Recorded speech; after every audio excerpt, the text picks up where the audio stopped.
Alright, so today I want to give you my top 5 ball python morphs that are probably the number one morphs in the ball python industry today, as far as I'm concerned, from my perspective. And I would say if you ask 10 different people what the top 5 ball python morphs are, you will probably get 10 different answers as far as what is really hot in the ball python market. And I would say number 1 is the bamboo ball python, and that happens to be what I have around my neck right here. Take a look at this beautiful snake.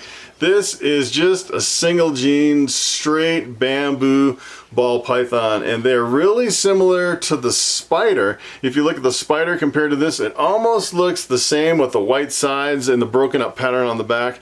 The problem with the spider is it has a genetically transferred head wobble that kind of gives them like a stargazing or a head wobble effect. The good thing about the bamboo is there is no genetic anomalies that I know of as far as any line of bamboo or mixing the bamboo with other genes. There's no problems with the genetics at all. So number 1, I think this is one of the most popular and the hottest snakes on the market today because there's no genetic anomalies. Number 2 is that it is a codominant mutation, meaning if you took the bamboo and you bred it to a normal or any other ball python, it would actually come out where 50% of your offspring would be bamboo, which is pretty nice, versus something like a recessive where you have to breed it and then breed the heads back together to actually get a visual. You'll actually see all visuals on the first shot when you breed this to a snake. As a matter of fact, I've been using a lot of normals in my ball python breeding operation, breeding some bamboos to them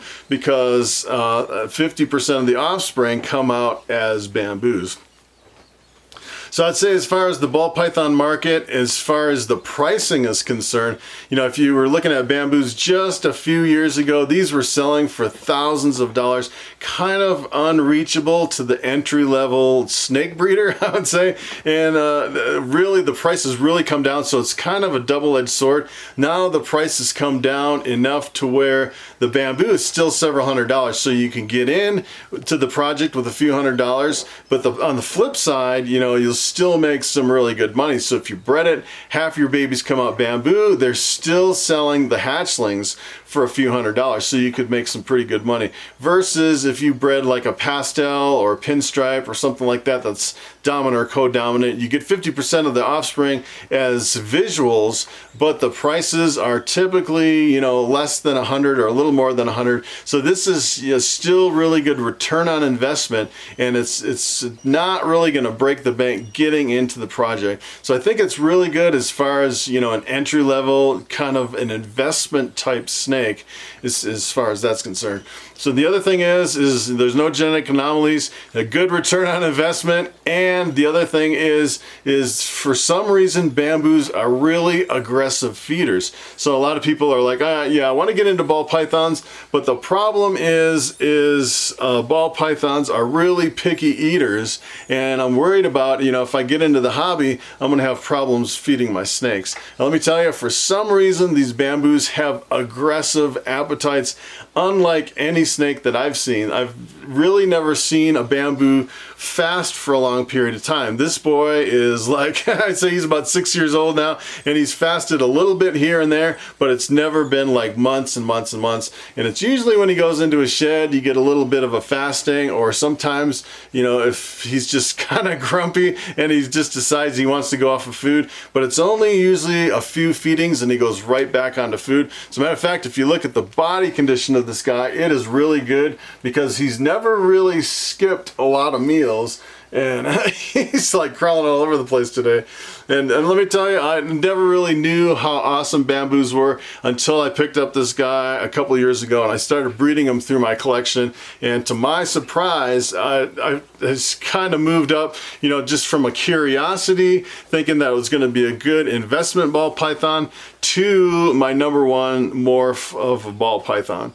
And the other thing I really like about bamboos, this guy's all over the place.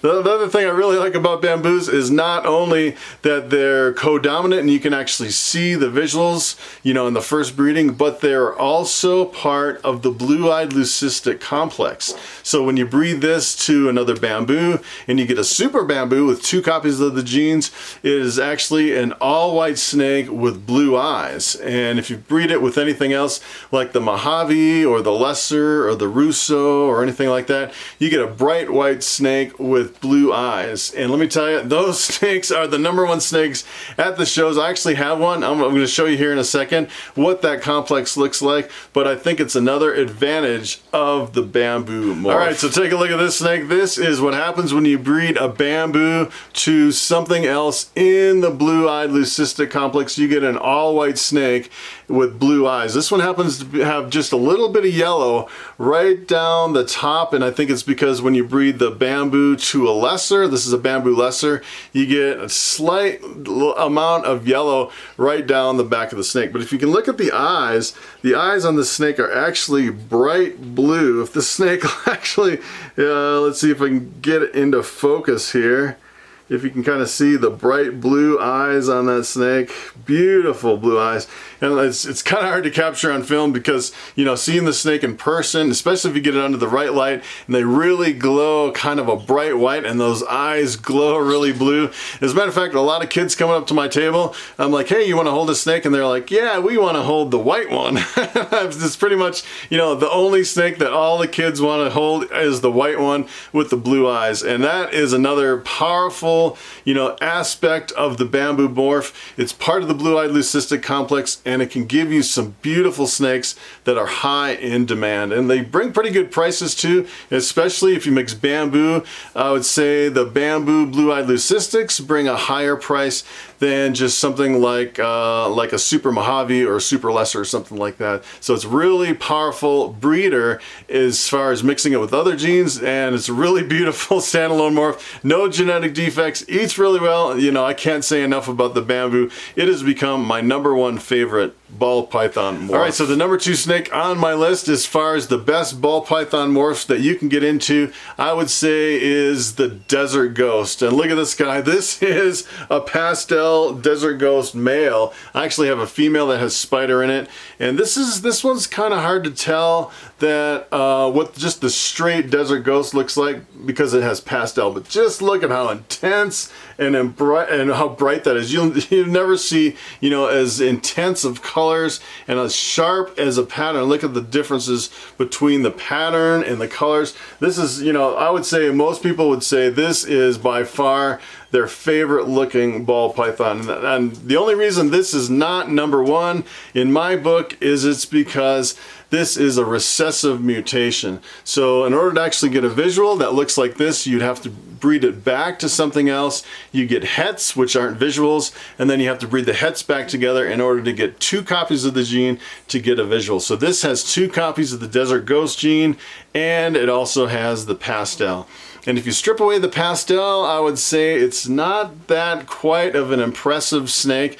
It's really, I would say the Desert Ghost is more of an enhancer versus, you know, just a standalone morph. And if you mix Pastel in, I would say Pastel is probably the #1 thing that really makes Desert Ghost pop.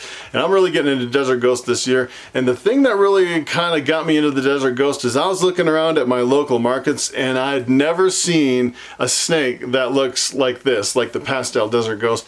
I'm like, hey, there's something there that I can produce and sell here in my local markets at the reptile shows, because nobody really has anything that looks similar. So that's another thing you have to really keep in mind, is how many people are producing it in your local markets.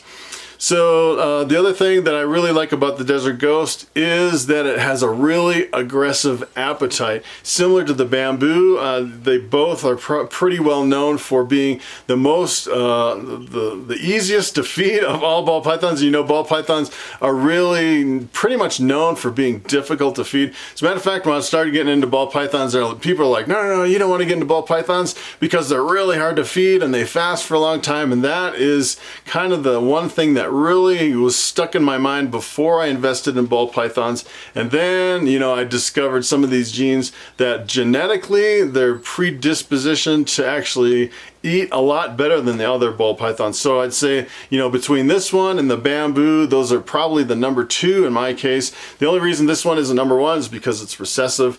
Otherwise, this would be number 1 in my book.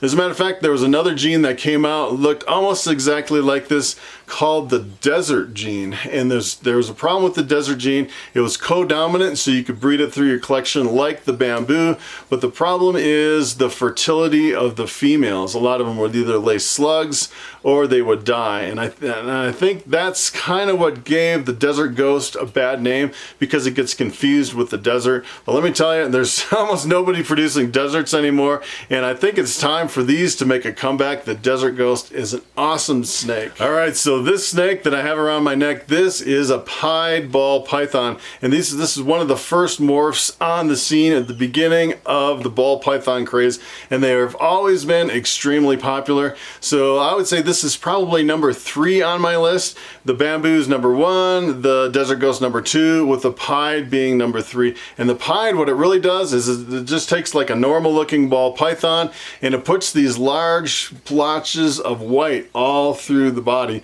And the interesting thing about pieds is you never can predict how much white is going to be on the offspring. So if you bred like a high white to a high white, you can get a whole mixture of babies from with a lot of white to just a little bit of white on the snakes. And I would say, as far as the demand for pieds, there's always been really high demand for pieds. You can still get a few $100s, you know, per snake for the hatchlings. So they're really holding their value. The demand's really high. The problem is why they're not number 1 or number 2, I would say, is because it is a recessive gene. So, you know, similar to the desert ghost, you have to breed it and then breed the heads back together to actually get a visual pied. And the other thing is I found that a lot of my pieds, I don't know if it's pretty much the same across the board, but they're probably one of the pickiest eaters that I've ever seen. As a matter of fact, I tried to breed this girl 2 years in a row. She didn't go last year, and the way she's looking, I don't think she's gonna go this year. So that's kind of why I have her around my neck. It's like, you know, pretty much because she's a picky eater, I can't get enough food into her to really, you know, lay some decent eggs. And it seems like when I'm breeding my pied males, it seems like they're really hesitant to breed, versus like my bamboos. Like when I put my bamboo in with any snake, it'll lock tails and it'll be locked for days. And you know, I put my pied male in there, I have a fire pied and some other stuff, and when I breed those together, it just seems like, you know, they're really a little bit tougher to breed and a little bit tougher to feed. I have a pinstripe pied that's on a long fast too, and as a matter of fact, I've been kind of slowly downsizing my pieds, mainly because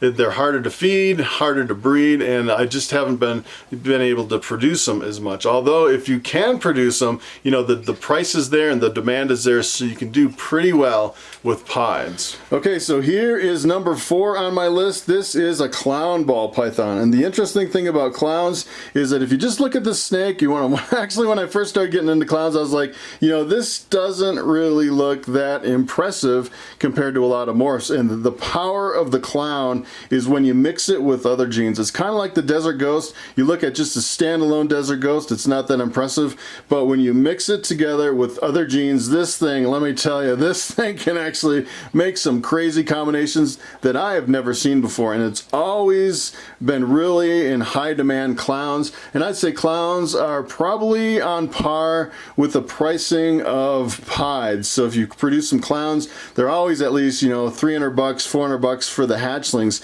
So you always can do pretty well selling the clowns. The problem is it's a recessive, so it takes you longer, you know, to mix more genes in with the clown. It's a little bit longer term on it as far as return on investment if you're looking at trying to do the heterozygous and then breeding them back together to get the visuals. And I was actually gonna pick this girl up, but I'm actually breeding this one. It looks like she may have some eggs in there. She's pretty pretty big. This is her first year breeding. It's probably the youngest ball python I've ever bred, and if she does lay, they'll actually be triple hets because I bred this with my albino pied. So the offspring will be het albino, het pied, and het clown. That'll be pretty awesome triple hets, and I'm planning on keeping the babies, breeding them back together to get a whole rainbow of really interesting snakes.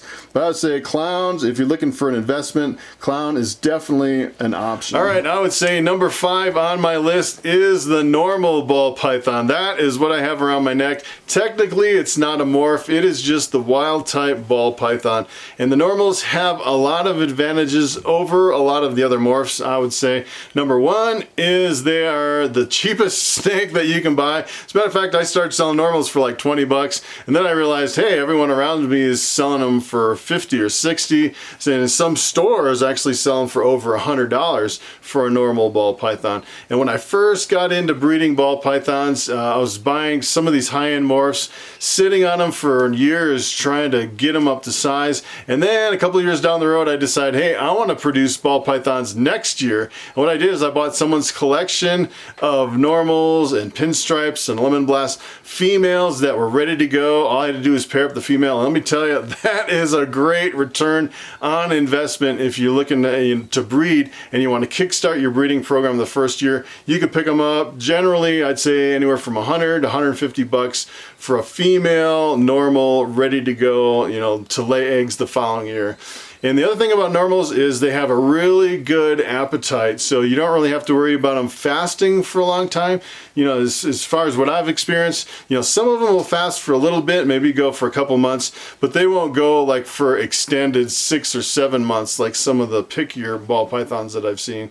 And the other cool thing about normals is they come in a lot of shades of gray. So this one happens to be a little more, it has a little more kind of a khaki color to it. You notice it's not your typical normal ball python. The pattern is a little bit jumbled up, and you would think on some of these they could be kind of a dinker project where it looks like there might be something in here kind of jumbling up the pattern, changing the colors, but a lot of times no, it's just the variability of a normal ball python. They can come in a lot of different shades of pretty much the wild type colors and patterns.